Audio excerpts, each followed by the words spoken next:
against Bitcoin. It's going up forever, Wally.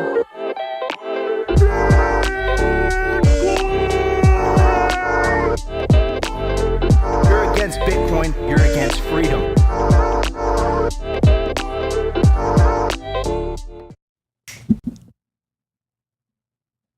Welcome to Simply Bitcoin Live, your number one source for the peaceful Bitcoin revolution, co-breaking news, culture, erratic warfare. We'll be your guide through the separation of money and state. Ladies and gentlemen, it's going to be a crazy epic show. Micheal Saylor dropping an $8 million prediction on the stage of BTC Prague. And I mean, it sounds completely absurd. $8 million Bitcoin. Like, let's just get to 100K first. But I did a little bit of research this morning. I spent about like an hour and a half prepping for the show. And I kind of went through the rabbit hole. Like, is it that absurd? Is it that crazy? Is this $8 million, prediction? Is this $8 million anticipation of Bitcoin coming? Is it really that absurd? So we're going to ask that question today. We're going to go through all the data, all the facts, and we'll get to it. Also, in other news as well, it seems like U.S. Representative Thomas Massie read Saifedean's The Bitcoin Standard, and that led for him to propose on Congress floor to end the Federal Reserve, which is just, it's fascinating. I mean, I would say we just got to give copies of the Bitcoin Standard to everybody, or at least, the Cliff Notes, because I think they would look at things very, very differently. I think if people understood what is money, I think if people fundamentally understood that the scam of central banking, the scam of fiat money, I think they would start to ask questions. And that really boils down to a lot of us Bitcoiners. We really got to push that message forward, really get people to ask the question, not only what is money, but why should I be using a money that steals from me? Like, the whole idea that money needs this magical 2% debasement in order to function is absolutely absurd. Wouldn't the world be a better place if everybody, and it doesn't matter who you are, no one gets a special privilege, if they earn in money, that not only does it maintain purchasing power, that purchasing power actually increases over time? I would like to believe that the world would be a much better place for it, in my opinion. And, and we just need to get that message out there. We need to get that belief into the minds of everyone worldwide, because I think the world would be a much better place. I think the world would be a much peaceful place. I think the world would be a much hopeful place if we got that out there. I think a lot of the divisions, a lot of the insanity that we see right now come from fiat. It comes from broken money. And I think people inherently know in their bones that something is wrong with the system, but they continue to seek a political solution where there's not a political solution to this. It's not Donald Trump. It's not Joe Biden. It's not the candidates in your party that are saying, if you elect me into power, we're going to fix all your problems. The problem is broken money. And if you fix the money, you fix the world. I truly believe that. And that's just because I know what it's done to my life. I know what it's done to El Salvador. I know what it's done to my friends and family who have adopted a Bitcoin standard. The more time that they're on a Bitcoin standard, the life just gets progressively better. All of a sudden they have hope. They start caring about their health. They get more spiritual in a way. Like, it's crazy what happens when you adopt Bitcoin. So we're going to get to all that. It's going to be a bullish Monday episode for you guys. Of course, started off with some signal. And we have a very special guest for you guys today. I'm going to bring up my legendary co-host to introduce him. We got Optimus Fields in the house with a straight face. Opti, I don't know what it is about Monday, bro, but Monday's always rough to get started. How you doing, dude? Well, I'm doing good. You caught me in the middle of something. I forgot to put some tweets out, so I'm doing that right now. Anyways, man, hey man, we're living the dream. Life's wonderful on the Bitcoin Standard, and hey, we're early to the party, so here we are. We get to watch as the whole world adopts the best money in the world. Love to see it. Love to be a part of it. And yeah, man, honestly, Nika, last week was a rough week for me. I'm not gonna lie. I was hurting. I was almost kind of getting sick. This week, I feel a lot better, so we'll see what happens. Hopefully, I don't actually get sick here. But man, life's good. Life's good. Let's bring in our guests. Let's get the show started. So today we got the one and only Justin Orkney on the show. We're going to be talking. He's been on a crusade recently about energy and Bitcoin mining. He's been dunking on solar powered and wind as well. So we're going to touch on that, but also Justin just made the move down to El Salvador. So we'll touch on that and what he's working on and the cool things that he's seeing. He's literally down there. It's raining. The whole city's shut down. So anyways, Justin, how you doing today? Buenos dias. I'm doing really well. Happy to be here, guys. I'm excited. And sorry, I missed, what, 2 Thursdays ago? I missed it. I didn't flake out, Ati. I had to change my flight from Thursday to Friday to get down here. And so that was why. Lo siento. But I'm here now. It's all good. It's all good. I'm just trolling you, bro. I'm just trolling you. Good. Yeah, man. Well, happy to have you on the show. Looking forward to talking to you about what are we going to explore in the culture segment, Opti? Bitcoin and energy, and then also some cool stuff that Justin's working on down in El Salvador. He just made the move. I don't know, like what, this week basically. So I think we got a good show for you guys. Absolutely, man. Well, I'm looking forward to it. It is Monday. We got to start off strong. But before we do that, I do want to give a very special shout out to the Bitcoin company that powers the show. And of course, I'm talking about the best place to build your automatic self-custody Bitcoin stack, bitcoinwell.com. To get started, go to bitcoinwell.com/simplybitcoin, buy real Bitcoin, enable your independence with the fastest and safest way to buy Bitcoin in Canada and the USA. To get started, all you got to do is you put in your email. It literally takes like not even exaggerating, like 4 to 5 minutes to onboard. You connect your bank account. It's a clear 1% spread. It's obviously Bitcoin only, and it's completely non-custodial.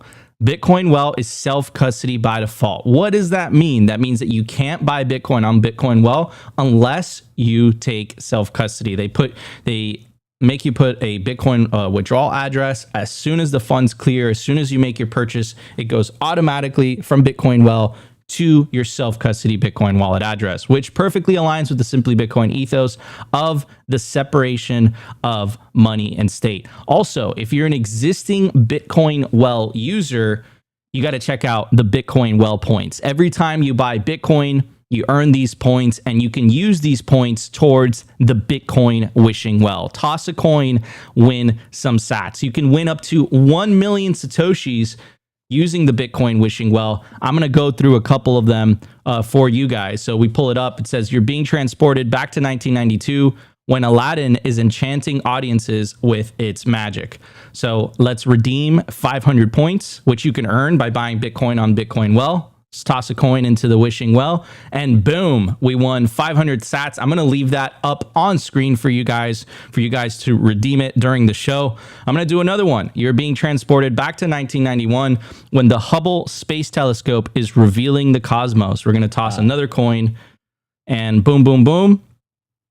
And we have won another 500 sats. So the first one to scan the QR code is the winner of those 500 sats. And by the way, they have a hockey poll going on right now because the NHL playoffs are currently happening. So you can vote for your team. Currently, the poll is 43% of you guys believe the Edmonton Oilers are going to win, and 57% of you guys feel like the Florida Panthers are going to win. Guys, go to bitcoinwell.com today. It's the best place to build your automatic self-custody Bitcoin stack. If you use the promo code SimplyBTC, you get 3 tosses into the wishing well completely for free. That's right. You have an opportunity to win 1 million Satoshis. And if just by signing up, you get 3 tosses into the wishing well. All right, everybody, let's hit the numbers. Lots to talk about today. Let's check it out. The Bitcoin numbers. Is your Bitcoin in cold storage really secure? Is your seed phrase really secure? Stamp Seed's do-it-yourself kit has everything you need to hammer your seed words into commercial-grade titanium plates instead of just writing them on paper. Don't store your generational wealth on paper. paper is prone to water damage, fire damage. You want to put your generational wealth on one of the strongest metals on planet Earth, titanium. Your words are actually stamped into this metal plate with this hammer and these letter stamps. And once your words are in, they aren't going anywhere. No risk of the plate breaking apart and pieces falling everywhere. Titanium stamped seeds will survive nearly triple the heat produced by a house fire. They're also crush-proof, waterproof, non-corrosive, and time-proof. All things that paper is not, allowing you to hodl your Bitcoin with peace of mind for the long haul. Stamp your seed on Stampseed. All right, everybody. I made it incredibly easy for you guys. You could scan the QR code on your screen. It'll take you directly to the Stampseed website, or you can use promo code SIMPLY to get 15% off. At the time of recording, the Bitcoin price is 65,900. Sats per dollar, 1,517. Block height, 848,361. Blocks to halving, 201,639.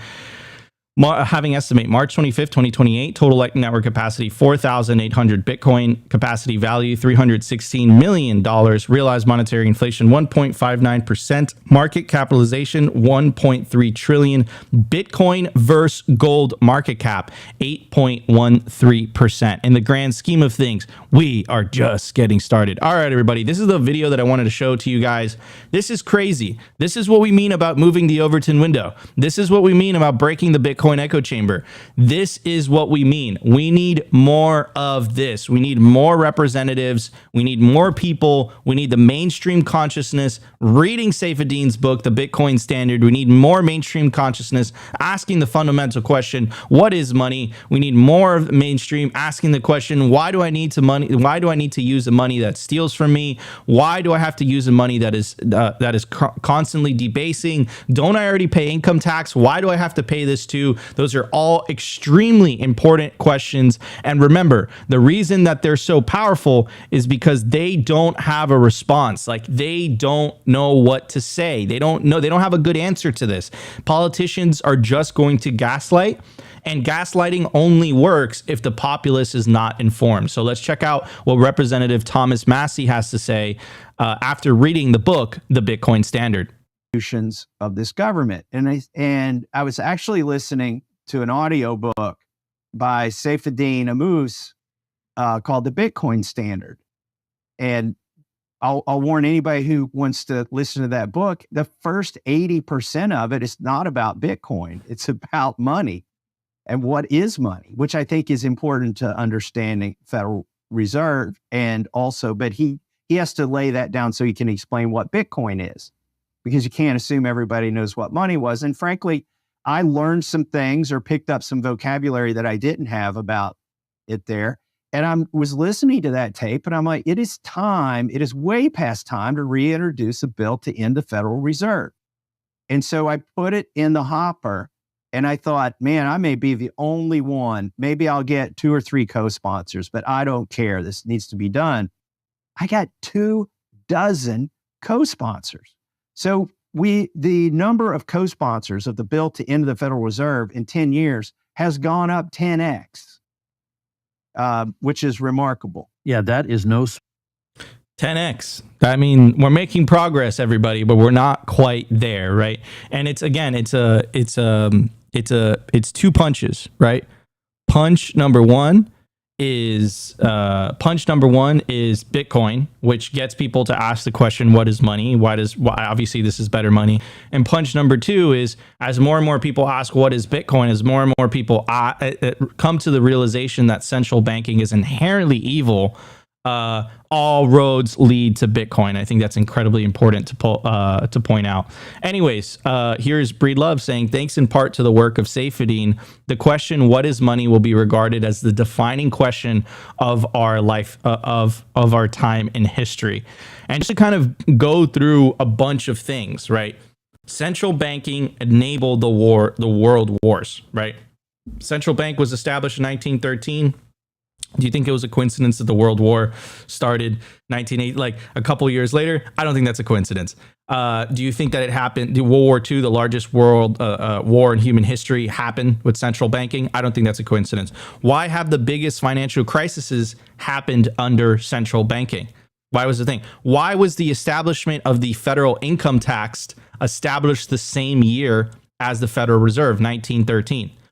Why is that a thing? Like, why is people? And then again, it comes to this idea of like, yeah, like we somehow like we need to, and the psyop is crazy, right? We need to pay a percentage of our income to Washington D.C. in order for the country to, run itself.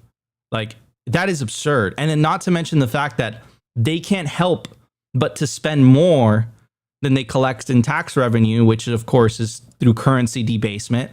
And they don't talk about what the unintended consequences of that is, right? So these are all very important questions. Once you take the orange pill, you inevitably will ask all these questions. What is money? Why do I need to use? Why are you forcing me to use this? Why is this stealing from me? And again, I don't think they have a good answer to that. I think that they've been riding on the fact that the populace is uninformed. They're riding on the fact that people weren't armed with the power of the internet, which allows them to do their own research. It allows them to consume the media they want to consume. There's not just a handful of captured media sources anymore. So there's this great awakening that's happening.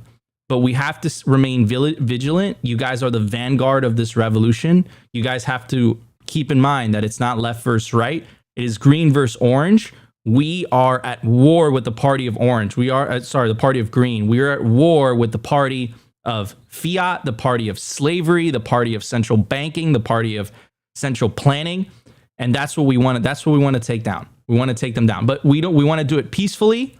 This is a peaceful revolution after all. All we got to do is win over the hearts and minds of individuals. And again, get them to ask a very fundamental but very basic question. What is money? That's it. That's all you got to do. And then Bitcoin will do the rest. Bitcoin's incentives. Anyways, Opti, I mean, bro, we're making progress. Bitcoin more than 10x's, and then the amount of representatives that want to end the central bank is 10xing as well. I mean, dude, if I was a central planner, if I was Christine Lagarde, dude, I would not be sleeping well.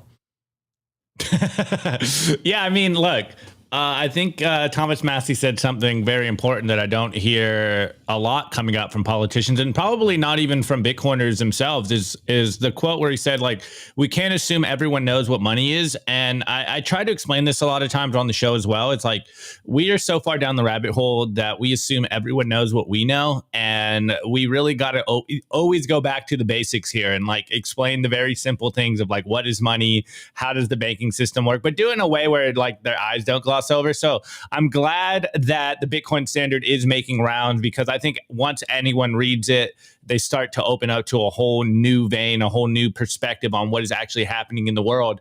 And to the point that you kind of stressed, and Thomas Massie said himself, there's 24 co-sponsors on that bill, which I think it's very interesting that other politicians want to end the Fed as well, considering that most people would probably believe that the powers that be is like one monolithic entity and they're all in this together to steal from us.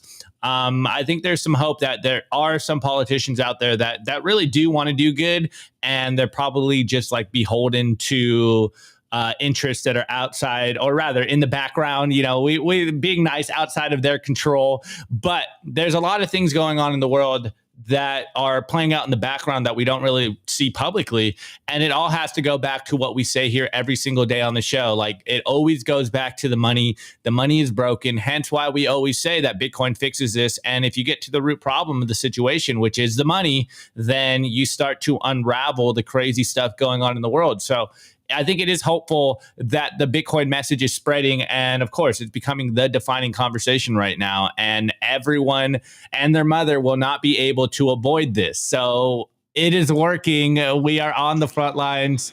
I don't want to say we're winning, but it feels like we're winning. Absolutely. Anyway, Justin, what's your thoughts? Justin, what's your take on this?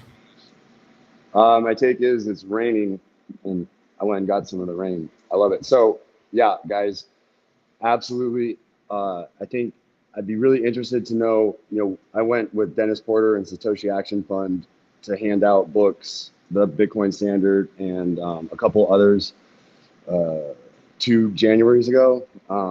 And so I think like that, I can't help but think that he didn't want to read the actual book, and he got it on audio. His staff gave it to him on audio, and that's perfect. And then he listened to it, and like, that's how it goes. That's how it starts. But you're absolutely, I mean, Bitcoiners, we know this.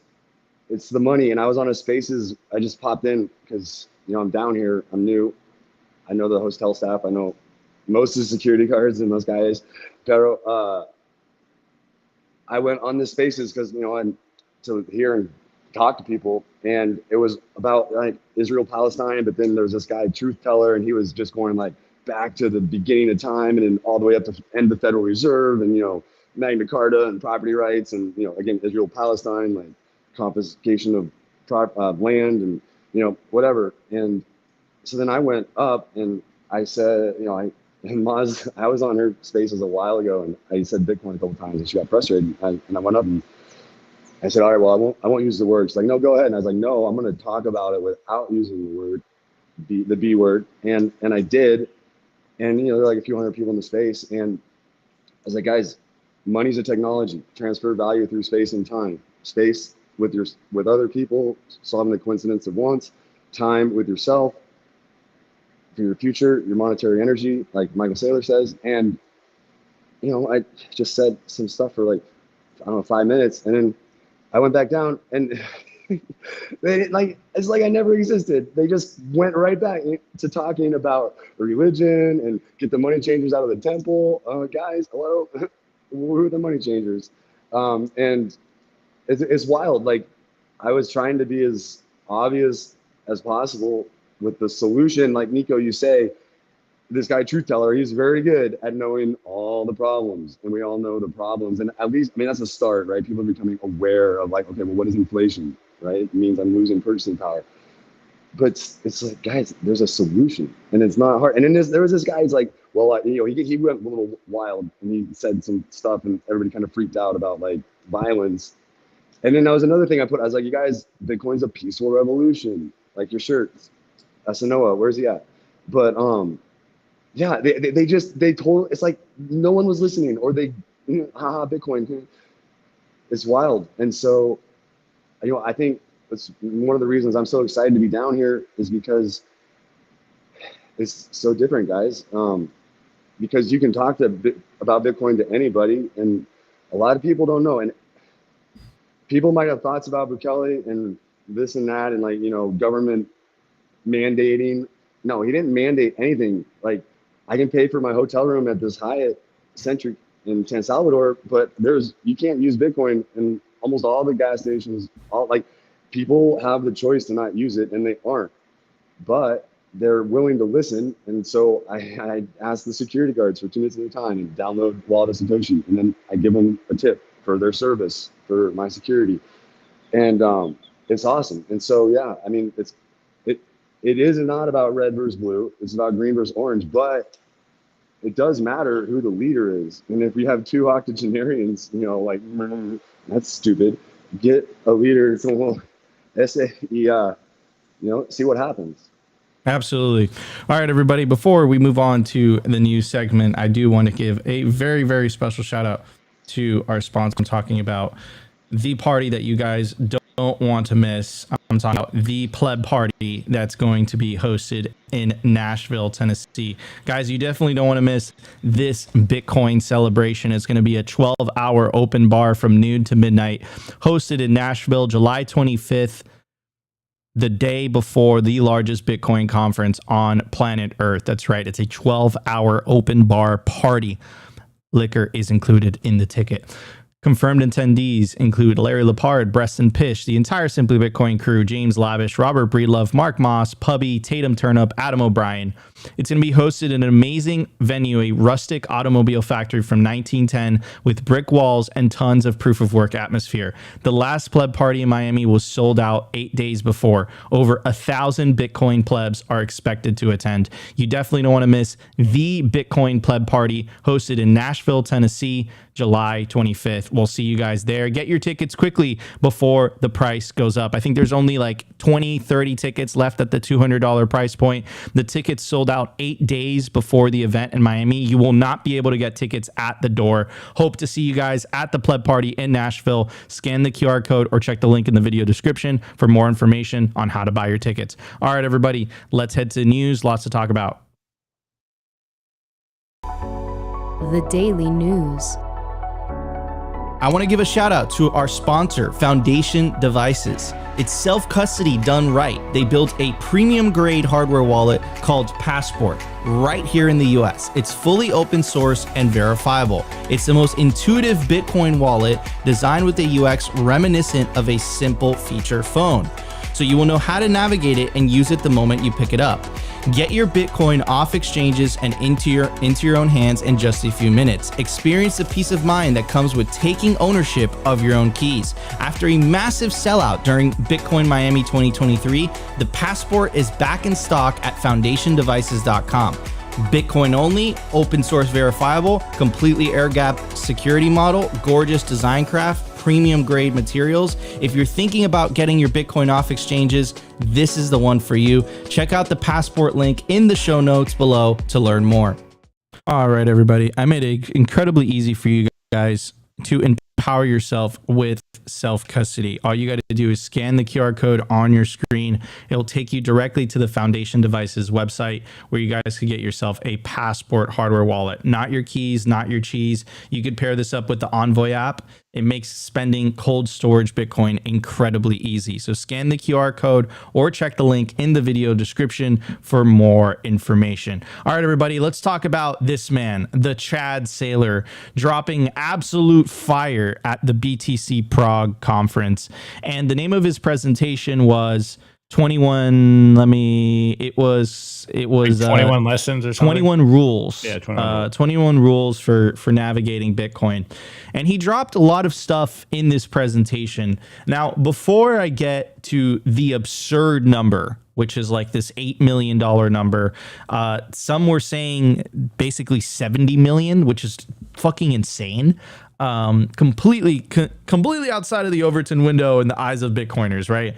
The general like comment and thing that I always get is like, let's get to 100K first. And I completely agree. By the way, if you guys are enjoying the show so far, make sure to smash that like button. Help us break 100 likes on the live show within the first 30 minutes. Really tells the YouTube algos to push it forward. If you're watching us on Rumble and on X, also make sure to smash that like button, share the video, help us push the orange signal forward. Anyways, before I get to all that, we have to remember, if you want to take a look at what's going to happen in the future, it's probably a good idea to take a look at what happened in the past. So first, I'm going to start off with this. This is Pete Ruzzo, huge fan, works at Bitcoin Magazine. I think he does some writing for Forbes and Kraken as well. He's the editor at large. And he calls himself, and I would agree with him, he is the Bitcoin historian. So he kind of goes back in time and he shows you little things that have happened throughout Bitcoin's history. And it's really important to remember, like, if Micheal Saylor came out of the blue and he just said, this is going to happen with Bitcoin, you'd have to take a look at his track record for predicting these types of events. So first, here is a video of Micheal Saylor explaining why Apple's iPhone was revolutionary exactly 11 years ago. So this was before we had this. This was like when the first iPhone was released, and it was like kind of, you know, it had limited functionality, had limited thing, but Micheal Saylor was a visionary to explain that it was going to completely change the world. Now, back then, if you guys remember, the BlackBerry was all the buzz. The BlackBerry with the keyboard. No one thought that a touch screen phone that allowed you to browse the internet, allowed you to go on YouTube, allowed you to use Google Maps in a seamless way and a human-friendly way, that was never going to take on. Like I remember that. I'm old enough to remember that type of stuff. So it's important. You have to look at his logic back then just to compare, because essentially he's doing the same thing. He's prophesizing, he's predicting a lot of these things are going to happen with Bitcoin. He did the exact same thing with the iPhone and the smartphone revolution, which completely changed the world. right? Everyone's plugged in now. You know, this wasn't a thing 15 years ago. You had BlackBerry, but that was like BlackBerry Messenger. That was the thing. Now your iPhone or your smartphone, your Android device, it literally does everything. You want food delivered to your house. You want an Uber to pick you up. You want directions. You have a question, ChatGPT it. It also functions as a Bitcoin wallet. Everything and anything your smartphone does. It's like a computer in your hand, right? So anyways, let's check out this video. Look, I mean, Apple Computer was like worth $3 billion 12 years ago, and then went to $600 billion. If you ask me, Apple Computer is going to $2,000 a share, right? I mean, I'd be very, very long that company.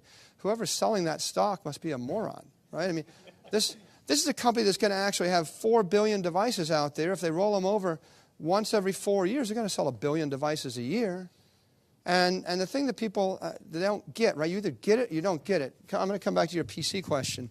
I know a lot about PCs. I bought 10,000, 20,000 PCs in my life. I got 3,000 sitting underneath my desks. You put a Dell computer underneath a desk, you don't care that it's loud and it's hot and it's a power hog and it's ugly and it's heavy and it's like an ugly beige cabinet with screws showing. You don't give a crap. You just want it to be $400 or $500. Okay? You put a phone in your pocket and you sleep on it or next to it. You care whether it's hot. You care what it looks like. You care the battery life. You care about the radio. This is an iPhone 5. This runs 10 times faster than an iPhone 4. There's not an 8-year-old on the planet that doesn't want an iPhone 5. Right? Who wants to wait 42 seconds to watch something download instead of 2 seconds? Nobody. Right? You don't have to be a genius to run Apple Computer. You just have to, every year, make the product a bit lighter, a bit more elegant, make it a better radio, make it a better battery. And then I sat with, one of the 10 richest guys in the world for dinner 5 nights ago, and we had dinner for 4 hours, and he did half the talking, I did half the talking, and he's much more successful than I am. I understand that, by the way. As I said, sometimes you got to do other things than just have opinions to make money, right? There's a lot of execution involved in the rest. But I have opinions. So he said to me, Apple Computer, can these guys hold their prices? Aren't they going to follow the model of the PC industry? Aren't their prices going to taper down? Their 40% margins are going to become 30 and 35 and 20. And it's another example of people just know enough to hurt themselves, right? If you're going to know a subject, you better know the subject because being like a dilettante and knowing. So, okay. He got that absolutely right. Completely right. Like the smartphone completely revolutionized everything. And specifically, it was Apple. First time they announced the iPhone, Steve Jobs, that whole thing. I remember I did not buy the first iPhone. I think I bought like iPhone 5, where I was like, okay, this thing is awesome, right? And of course, that led Android to be a competitor. Windows never got on the, on the smartphone thing. And now everyone either has an iPhone or they have an Android. He nailed that, right? If you had money invested in Apple before they announced the iPhone, and then when they announced it or whatever, you would have made an absolute killing, right? So he nailed this. And this is the same man that's telling you what his thought process is. So this leads me to the next thing, which is all your models will be destroyed. Saylor on stage predicted he believes a 24%. And when they're talking about CAGR basically means like compound interest. And for Bitcoin in the next 10 years is extremely conservative. That would be 600,000 by 2034. When Godzilla comes to the playground, your model of what wins the game are irrelevant. Now, I know what a lot of you guys are thinking. Like, it seems kind of bearish. 600,000 by 2034, I would agree. But anyways, that's the conservative part. Anyways, this goes on to say, Saylor claims for digital capital has the potential to be half of everything in a world where we are yet to imagine. And the reason I played for you guys this video in the beginning is to kind of give you an idea of when he was making this prediction. You have to understand that the iPhone was not a thing. Like it was like what you guys take for granted today on what your smartphone could do. That wasn't even considered. That wasn't even a possibility, right?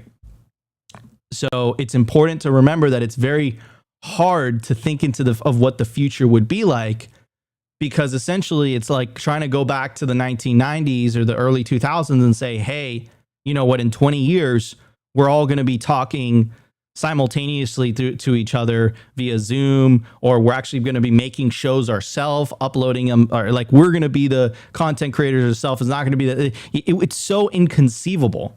So to think that in 10 years, again, it's going to be completely inconceivable of the things that Bitcoin is going to allow individuals all over the world to do.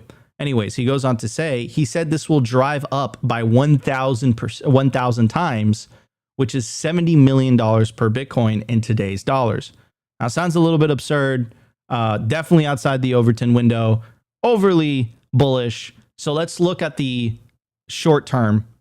Here's Fred Krueger, huge fan of the Bitcoin power law. We had Giovanni on the show the other day, and he had some thoughts in relation to Micheal Saylor talking about his $8 million prediction. We played you guys the video. It's kind of like a cut up produced video of a part of his speech where he mentions the $8 million per Bitcoin.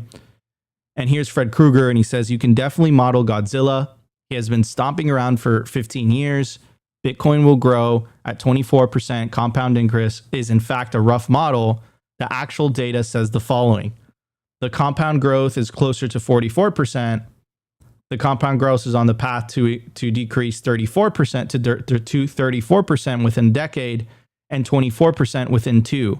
The volatility is about 0.3 in log space.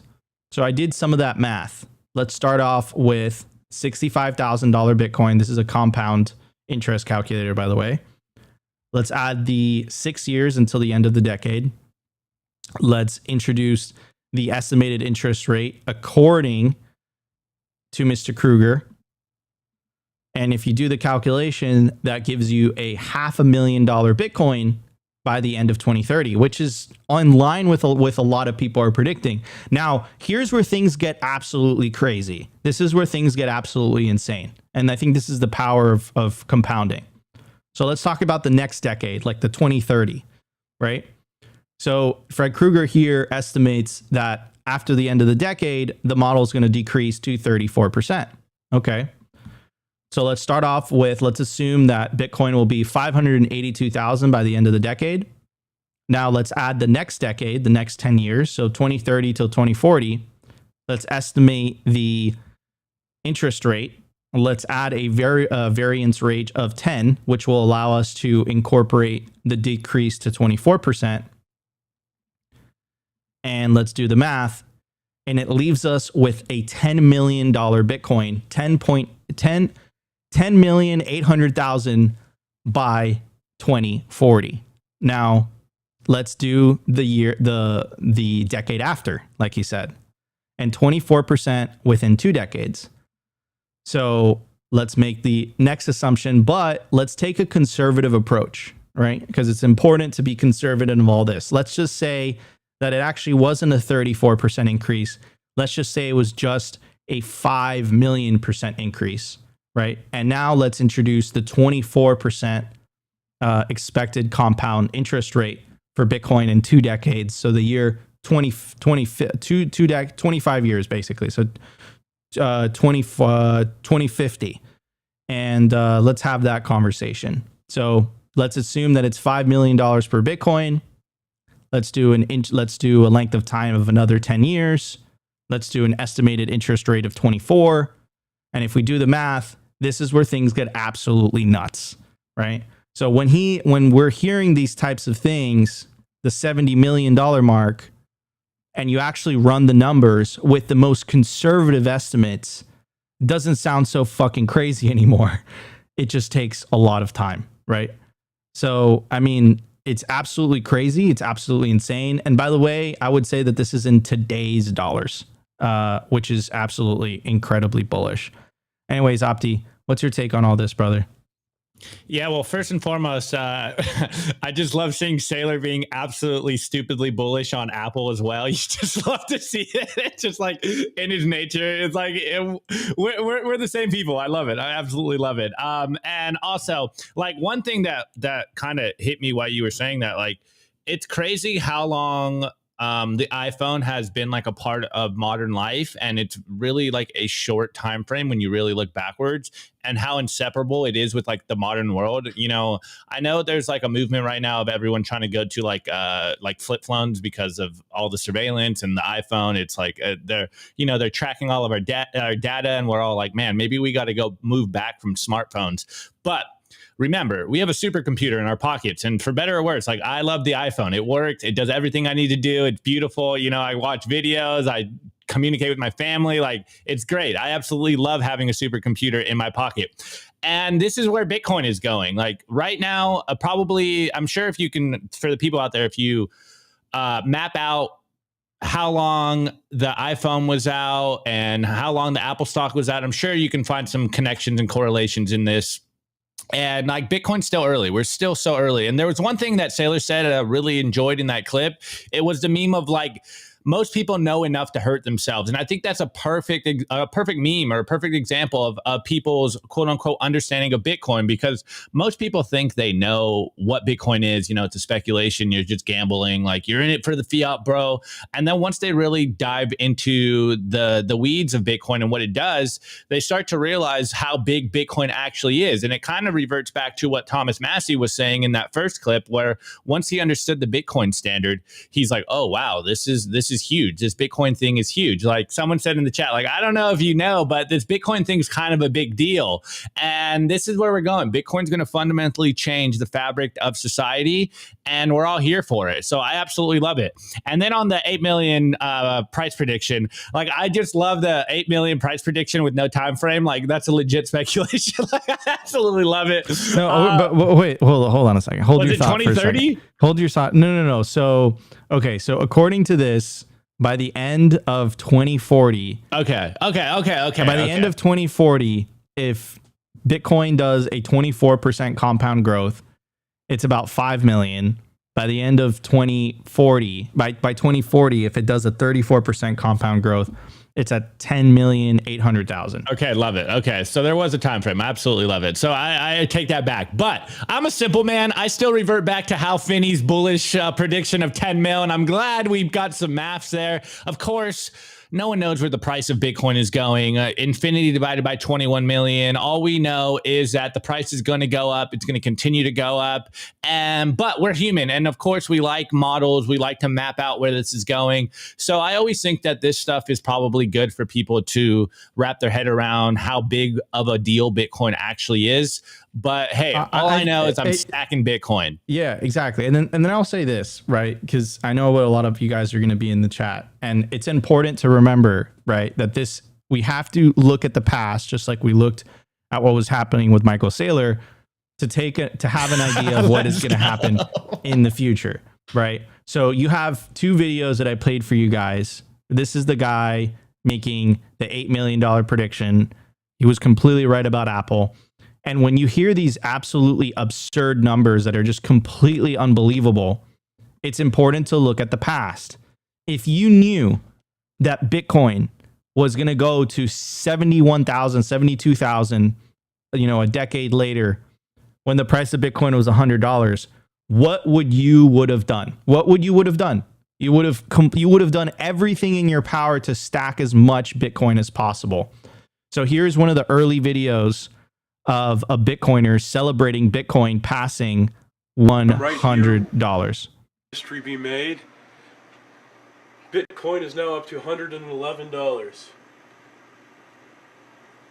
It's an all-time high, and it's continuing to rise. I've seen it break 3 times today. It went up to 110, and this is the highest that it's been. It's ridiculous.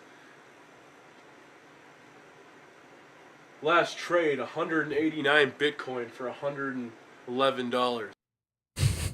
You hear that? That is crazy, dude. That is crazy. So it's important. You should look at the past if you want to take a look at what's going to happen in the future. Saylor has a great great track record, and so does, take a look at this video. And I'm positive that this is going to happen in the future.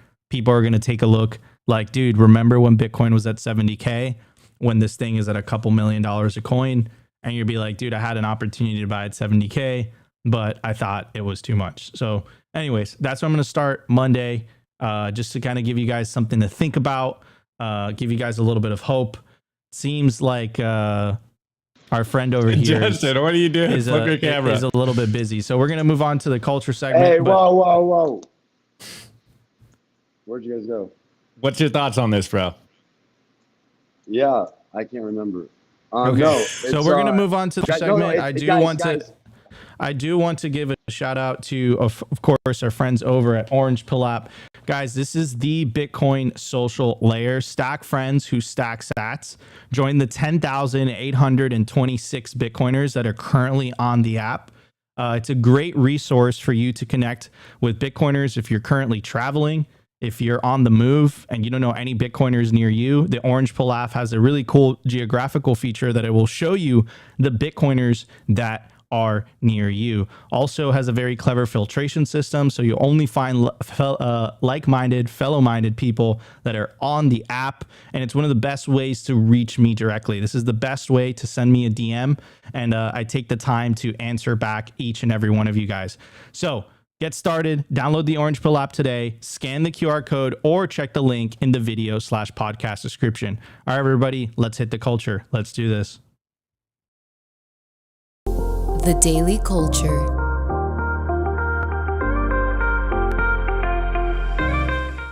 I just want to give a shout out to our sponsor, KABOOMRACKS, the most trusted place to buy, sell, and host mining equipment. To get started, to check out their racks, scan the QR code on your screen, and it'll take you directly to their Telegram marketplace, where you can connect with a member of their sales team. They make purchasing their products easy and transparent. You could also sell your mining equipment with them, access their vast network of domestic and international customers when you sell your mining equipment with KABOOMRACKS. To get started, scan the QR code, check the link in the video description. Also, check out their instant hosting special sale that's going on right now. They're offering instant hosting for the S19K Pro. You own the miner. This is not a hash rate contract. Your hash rate goes online after your payment is confirmed. To get started, scan the QR code or check the link in the video description. Opti? Yeah, let's go. All right, Justin. Let me get this going. All right, so you've been on a crusade recently on Twitter. I forget what you've been doing. It's Bitcoin mining strategic Bitcoin mining. And I know the last couple of weeks you've been going really hard on solar and wind and batteries and really emphasizing the use of nuclear power. So let's just tee you up there, bro. What do you want to get off your chest in regards to solar, wind, and green Bitcoin mining? Yeah. All right. Plebs supporting plebs, guys. It's important. It's fun, and it's worth your time. Oh, okay. Yeah. So shitcoins. And yeah, I've been going at it 2 weeks. No, I've been going at it for 17 years. And solar, wind, and battery are shitcoins, just like Cardano, Ethereum, and blah, blah, blah. And you don't have to take my word for it. You should, but you don't have to. Take a look around. California, largest state, second largest state in solar capacity.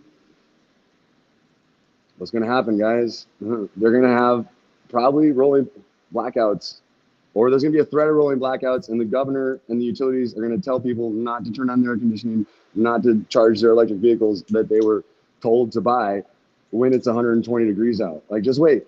It's going to be one of those two headlines. Either they don't have the blackouts because people didn't use their air conditioning, or and they have blackouts. And then, Texas is number one, and they're only saved because of Bitcoin mining, and they've been building out some gas too. So the point is, take a look around.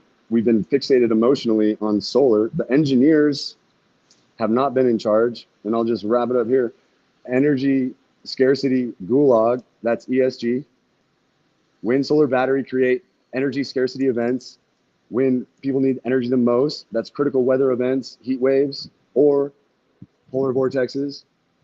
There's no capacity from solar, wind, and battery. After 20 years of fixating on it, we've added zero capacity to the system. And again, don't take my word for it. Ask the Bitcoin miners that are trying to plug in, what do they hear from utilities? I talk to utility executives. They hear every utility's capacity constrained.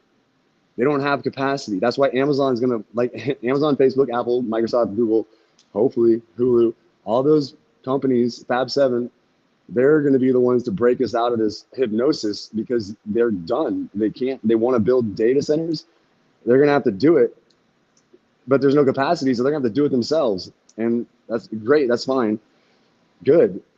Because the regulation, the cantilever effect, the bullshit with solar, wind, and battery, it's not, I don't know if it's going to get broken another way. That's why I'm here in El Salvador, because I don't have to deal with that bullshit anymore. I don't want to live that life of having to fight Elon Musk. Can I say Elon Musk? Yeah. I don't want to have to fight Elon Musk anymore with this crap, solar, wind, and battery. We're going to build nuclear, geothermal, and then we're going to balance the grid with Bitcoin mining. It's a resource, an electric resource. It's just a technology. Bitcoin mining is just like Bitcoin as a monetary system is a technology. Mining is a piece of it's going to be a piece of infrastructure on the grid. Okay, and you want to listen to my spaces, I'll go into it more deeply, but I want to talk about singing karaoke. I've been doing it every night. I'm going to be in a band. It's awesome. And I'm going to do. All right, man. It seems like we lost our guest. But dude, I did want to get to an article, actually, to kind of go to, going back to what I was saying during the news segment, which is kind of like this idea of like, I think a lot of us feel this way, and this is like a constant theme that I keep hearing, right? Which is, I'm too late to Bitcoin. These numbers are absolutely insane. You know, $65,989. I'm too late. And I think it's important to just connect the pieces, and then I have this article to kind of put the cherry on top. So the first thing is, you have Micheal Saylor, his track record of correctly predicting these things. You have the examples of looking back to the OG Bitcoiners. Opti, I don't know if you saw that one where it's like this guy that's like, it's too expensive to buy Bitcoin at $1.42. And then it was like Dieter Bob that responded, is this guy alive? And then the guy's like, I'm alive, but dead inside. So it's important to kind of look back in the past if you kind of want an idea of what things are going to be in the future. So there's this article called by Tom Hosnick, says the game theory behind $1 trillion Bitcoins before 2030, which I think again is a lot, but I loved his theory. So he says every passing moment contains unaccountable moving parts, physical objects interacting with one another in space, down to atoms and molecules bumping into one another, influence the weather and landscape of our environment in complex ways that we've never been able to fully predict and with certainty. On top of that, living creatures like us, humans, roam the earth, further altering our environment by acting upon decisions we've made. These decisions are produced by a brain with billions of neurons and by preferences of a mind built with years of memories and experiences. All this considered, it seems impossible to predict the future. Yet, in order to live our lives, we must constantly make attempts to predict the future. We do so often successfully by applying a framework of rules and assumptions. You predict that if you go to the grocery store, you will be able to trade for the food you desire. You predict that if you travel there in a car, it will be more efficient than walking. You predict that if you sit in the driver's seat, you will be able to start your car's motor. You stop driving at red lights because you predict that there could be severe consequences if you don't, and because you predict that if you wait long enough, the light will turn green. Anyways, the more that a framework can be restricted by rules and reasonable assumptions, the less variables will exist with the possibility of surprising you, and the stronger you can make your predictions.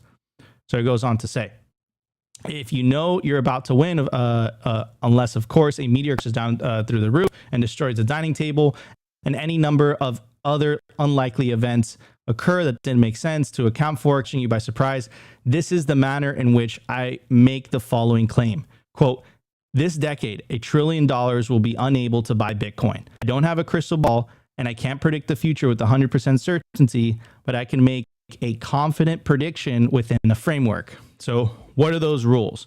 Rules of the game. 1, humans engage in purposeful behavior, choosing means that they believe are best employed to satisfy their most preferred ends. 2, a persistently popular end is to save the value of one's production for future purposes. 3, people who want to save value for future purposes will choose means that they believe are best employed to do this. 4, Bitcoin's properties make it the most useful means of saving value for future purposes. 5, people who want to save value for future purposes will increasingly choose Bitcoin. It goes on to say, who's interested in saving value for future purposes? The answer is nearly all individuals and all groups, basically everyone. Because of Bitcoin's supply of 21 million coins, everyone will end up competing with one another for a portion of the scarcest savings tool in existence.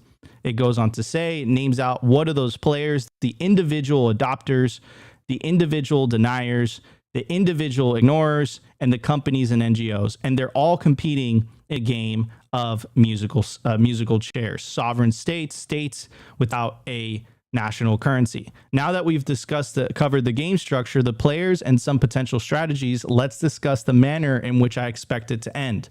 Will it be a gradual process of people casually taking seats in the circle of Bitcoin chairs? Will the music slowly get quieter over the course of years or even decades, allowing for older generations who don't understand Bitcoin to be replaced by younger generations who grew up in it? Let's call this theory A.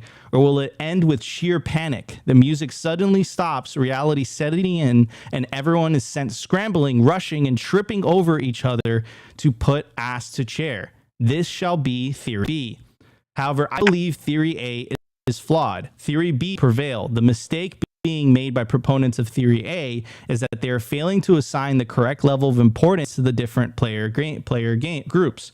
Specifically, the individual ignorers and individual deniers are basically irrelevant to the game when compared to the sovereign states. If the head of state in Washington, Beijing, Moscow began to aggressively seat themselves among the remaining chairs, Bitcoin isn't going to wait for you to catch up, nor your grandma, nor the charming old fellow a few doors down who calls you for help with operating his television.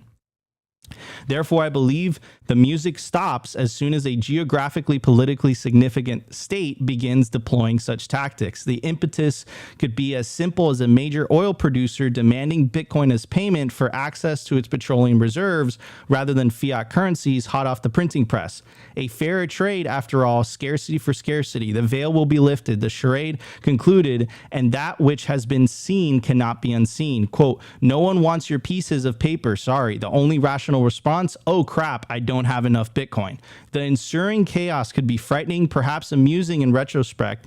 The weakest fiat currencies will be the first to fall at the hands of magic internet money, followed quickly by the stronger fiat currencies of governments, assumed by nearly omnipotent. It's important to remember that none of this is Bitcoin's fault. Bitcoin itself won't be the root cause of the chaos. It will merely be exposing the root cause. The underlying problem is that society has been scammed by decades by states issuing bad money. Meanwhile, the situation surrounding fiat currencies has only grown more precarious. The US dollar, representing the strong of fiat currencies, has seen its M2 money supply double in line with no one's expectations other than the bankers who control it. U.S. Federal Reserve has tripled. The federal deficit has more than quadrupled. It's not a fair fight, and the results reflect it. The value of Bitcoin has surged 7,500% as measured by the value of the dollar. With each passing moment, the likelihood of the music stopping increases. While some Bitcoin advocates throw out predictions like 10, 15, 20 plus more years until Bitcoin is the dominant means of savings value in the world, I find such suggestions nearly inconceivable. I wouldn't be surprised if the music stops this year. This month, this week, tomorrow, today, I find myself sharing the music concern of Krawitz. None of my big fears in writing about Bitcoin is that my predictions will come true before I could publish them. It seems that we're only one small catalyst away from the world tumbling into a Bitcoin standard. I find it difficult to imagine it failing to occur before the end of the decade.